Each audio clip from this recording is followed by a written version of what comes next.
It is April 3rd and it is 60 PO, and I have the Mira here, and I wanted to test my hormones today to see how well the progesterone, the PDG, progesterone metabolite through urine, is looking on this, because I am on progesterone and oil injections. I take those every night at 7 p.m. And then I'm also on 3 suppositories of progesterone a day every 8 hours. So yeah, that's what the nurses and I discussed at CNY. I'm not doing this on my own. We had already had this discussion during one of my appointments, and she said it sounded like after being on 3 suppositories and only measuring a 10 through a blood test, that I should be on progesterone and oil in addition to the 3 suppositories. And then I also have these tests: first response regular, the first response strip, the easy at home, and then the LH strip, just to see what it looks like. And I usually look at the LH strip first. All right, so here's the Mira, and I'm going to dip for 20, 19, 20. All right, putting this together, hoping that progesterone looks good.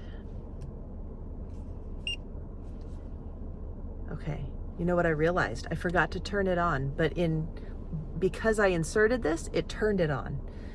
Because I thought, oh no, I didn't turn it on, but putting the stick in actually, oh cute. Oh my gosh, a grandfather and his 1-year-old grandson. Oh, that is cute. Well, it could be his son, you know. I think Robert De Niro had a baby just recently, and he's like 79 or 80 or something like that. Okay, and then look at me. Uh-oh, FedEx is here. See, every time I used to see a FedEx truck like that, I used to get excited because my sperm was hopefully on that truck. So here is the LH strip. I'm gonna do that. So that is going across. Okay, here is the first response. Okay, and you can see that is moving across there. Here is the easy at home. Just dip until you see the ink rise. First response. This is the one that makes me nervous. Those are probably going to be negative. I would expect them to be negative. Okay, here is the first response.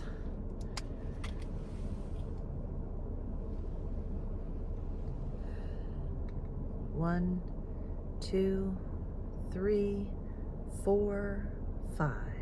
Okay, that is working. I'm going to set a timer for 5 minutes so that the easy at home and the other first response can have plenty of time to process. And then we will just see if there's anything that shows up this time around at 60 PO, like last time.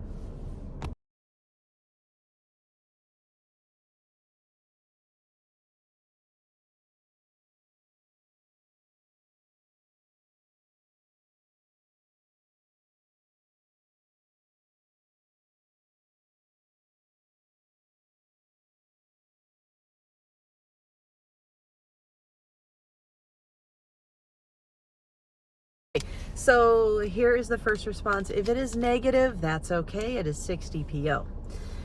So it's just I had a positive at 60 PO last time. Here is my first response for 60 PO. And there is a line. Oh my gosh, I knew it. I knew it. I knew it. I knew it. Oh Lord God, you're good to me. I knew it. I knew it. I knew it. I knew I was pregnant. I've been having cramping, pulling, back pain, you name it. Thank you, Jesus. This is amazing. And my Mira is probably done. No, 4 minutes left.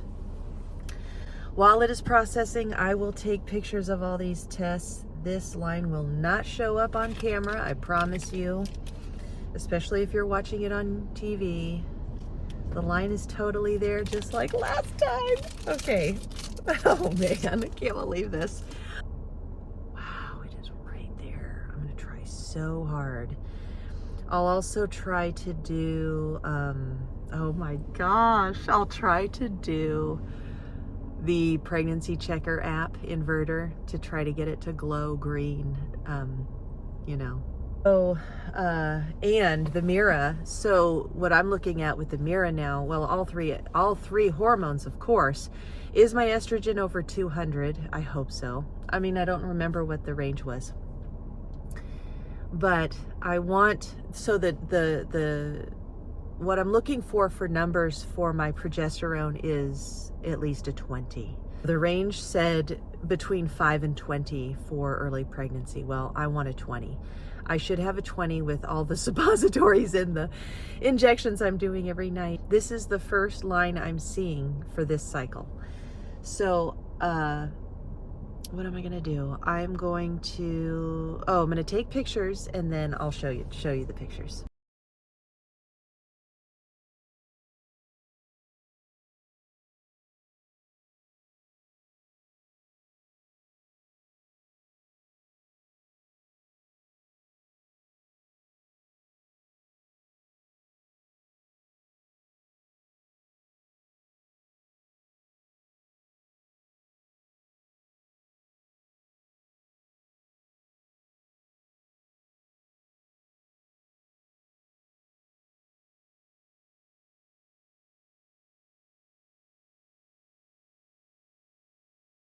Like this is like pastel, like light, but it is there, and I can totally see it, like it's right there. Oh my gosh. Okay, the Mira is done. I am freaking out, scared to see what it's gonna say my LH is, because a lot of you know this already. Ovulation tests that look for the luteinizing hormone. The luteinizing hormone is a glycoprotein.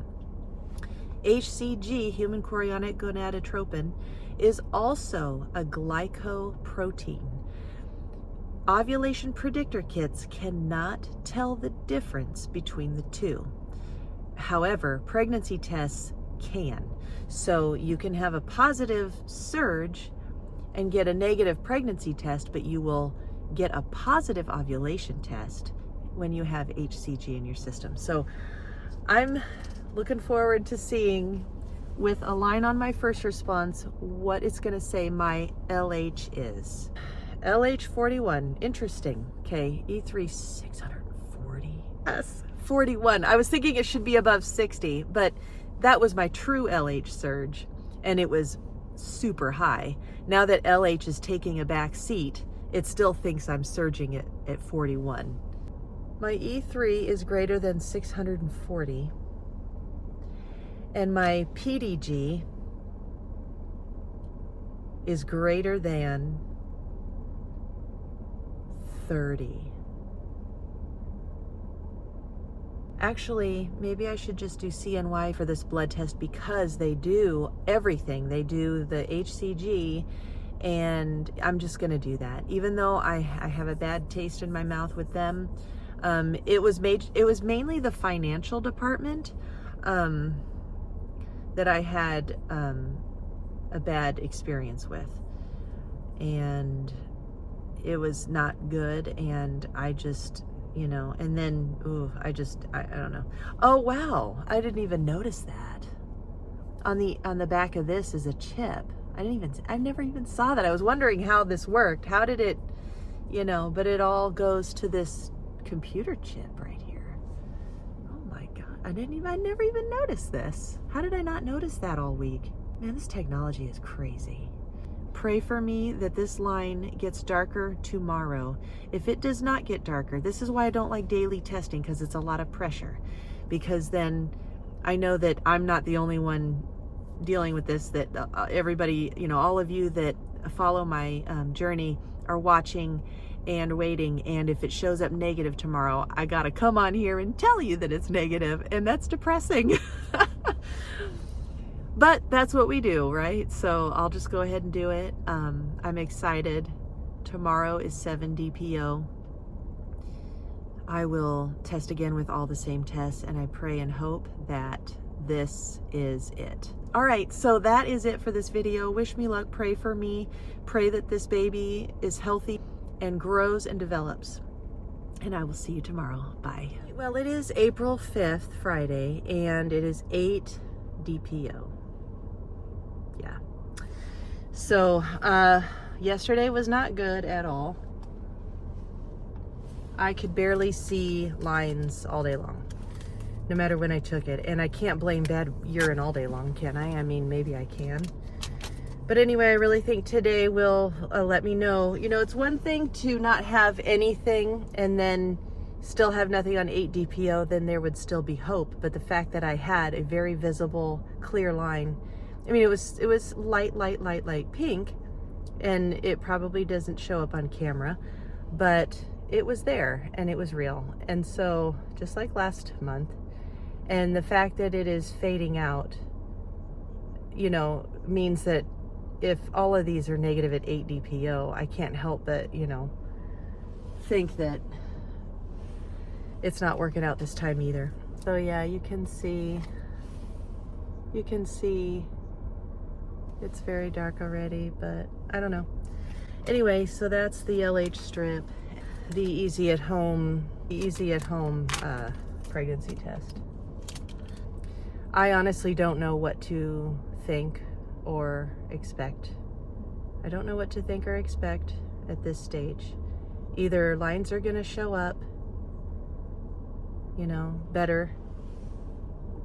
Really, I mean, the first response is really the one that I would really hope to see. Again, just to be a solid line. Everybody else can be blank at 8 DPO, that's fine. But, yeah.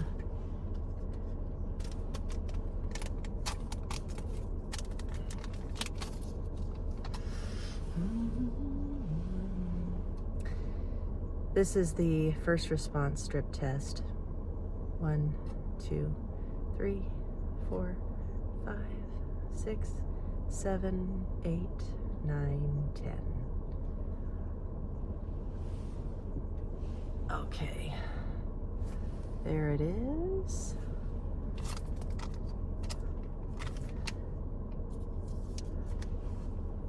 I took a test this morning with what was actually third morning urine. I woke up at 2:30 thinking it was 4:30, ready to get up, and I was like, oh my gosh, actually it was 2:20. I did take my basal body temperature. Like I said, I woke up and for some reason I thought it was my alarm went off and that I was getting up. It was really weird. And so I got up and everything, and I did my BBT in bed, you know, and rolled over and did the BBT, got up, went to the bathroom and everything, and realized, oh, it's only 2:20 in the morning, and yet my temperature was 98.45. So that encourages me. It's like, okay, it went up and I'm on the same level of progesterone, you know, I didn't just all of a sudden increase my dose and, oh wow, look at the rise. No, it's the same. It's the same. So here is my test, and I will do this, and I will wait. I will wait 3 minutes for 5.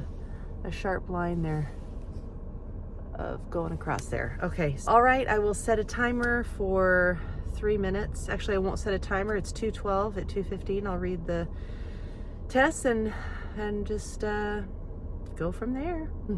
So I'll be back in a minute. I'm gonna look at these tests real quick and we'll start driving. The LH strip, I don't think is a dye stealer anymore. I mean, I think it's still a thing, but easy at home.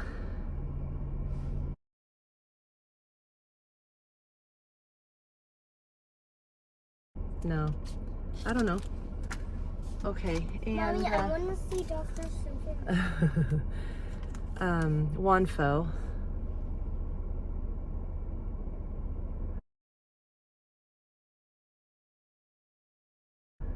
There's nothing there.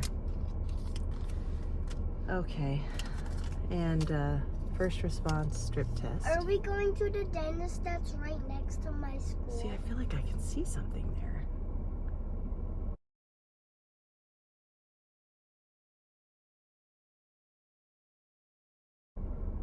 There is something there. There is something there. Oh boy. Please, God, let there be something there on this first response. Please let there be something on this first response.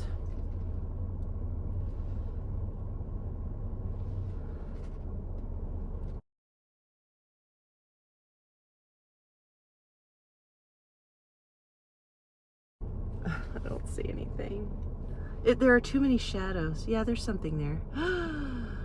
There is something there, though. Is there a baby? I hope so. I see a faint line still, so I don't know what to do. I will be back at 9 DPO and we'll see if we can figure this out. Well, it is 12 DPO and all of my lines have disappeared. So testing is over. I tested 9 DPO and could barely see anything on any of the tests. 10 DPO came and they were pretty much blank. And then I kept on my medications just to see if I would have a rebound line like last time. And I did, but it was lighter than last month. So I did get the lightest line on first response at 11 DPO. And then this morning it was completely gone. So I am off all of my medications and I am having my umpteenth chemical pregnancy, and you know, it's nice to see a line for a couple of days. But I will not do this forever. Obviously this can't go on forever, so you know, still hoping and praying that I can get a miracle maybe by summer. But you know, I'm gonna be having a birthday here pretty soon, in about a week and a half, maybe just a week now. And you know, it costs money and I just don't have the money anymore. And you know, I would love to, you know, if I were in a normal situation where I had, you know, a fertile husband that I could do this for free, then I would just keep going. But I don't, and I need to use my money elsewhere. YouTube has helped me, and you have all helped me, and I am so grateful to all of you so much. But you know, I think there comes a point where we just have to accept the things we cannot change, and I cannot change my age. And you know, I am so grateful for what I have. I feel good about trying. I feel good about getting pregnant. You know, I'm looking forward to trying again. But yeah, I'll probably if things don't happen by August or September, it might just be time to call it quits. And you know, that's fine. You know, I say that, I've been saying that for years, so you never know. I always say, okay, every birthday comes and I'm still doing it. So, but it makes me happy. It makes me happy because this is the only time in my life where I actually got to try. I didn't get to try in my youthful, fertile days when I could have had, you know, kids very easily. So, you know, it's unbelievable how life can get away from you. You know what? I'm encouraged. I'm hopeful. I'm okay. And I hope all of you are okay. And, you know, let me know if you're okay. I'm okay, and I'm excited to start a period and just try again for a couple more months. And so that's what I'm going to do. And I hope you are encouraged as well to keep trying for however long is right for you. And, you know, let's just encourage one another, and let's support each other, and let's do this together. So anyway, yeah, so 12 DPO, so I hope to start a period tomorrow or Thursday. That is it for this video, and I will talk to you next time. Bye.